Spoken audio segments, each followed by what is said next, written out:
I asked them to tell me about who was flying these things.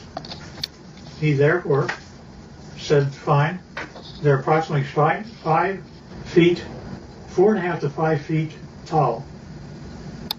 They had one or two of them around it that were 230 years old, and we have a total of at least 18 that exist and operate with our facility as Teller set it up. Now notice the eyes are different, nose are different, but they do have 5 fingers, 5 toes, 2 eyes, and rather strangely enough, I asked him how they communicate. He says, well, it's like this, boy. You all of a sudden have a question in your mind. You walk into a room with one of them, and all of a sudden you find yourself giving the answer to your question in your own voice. They're able to use your own voice by telepathy to talk to you. And I said, fine. Now that's how they look front. But when you turn around and look at the back, it's like that. Now notice that they have 3 backbones. They're actually cartilage. Nevertheless, it's a much more efficient system as ours. They also have 3 ribs in their system rather than more. This is also the back side of an alien. Here's a 45-degree look.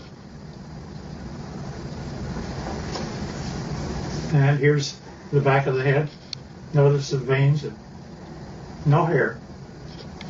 And now when we talk about aliens, I pushed the issue and he said, well, there's kind of 2 groups of aliens.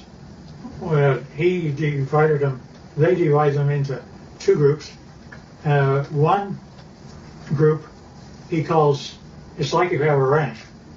And you have a ranch and you find that one group are your wranglers that know how to wrangle your cattle. There are others that are rustlers, ones that steal your cattle. And indeed, that the 2 groups do act differently. The ones that are wranglers are much more friendly and have a better relationship with us. Here's the other side of the alien too. Now also notice that their feet, where they have 5 toes, the toes are joined together like a frog, and yet they are dissimilar. Now there was a surprising occurrence, and that is my friend had one of them that was a friend, and he died here. And 10 days after his death, I was out visiting my buddy who's in this picture. And if you look very close, you can see that his friend is in spirit form right over his left shoulder. You can also see that the fingers are long, that there is something. We have an expression that basically say when a person dies, they stay around their body for 3 days and then go off, and they basically have the same thing that happens to them. And this is the home planet that they come from, which they call Quintonia. Now notice that the hand, that's an alien hand. Notice that the fingers are longer than ours by quite a bit, about 30% longer, and that's just the way they're put together.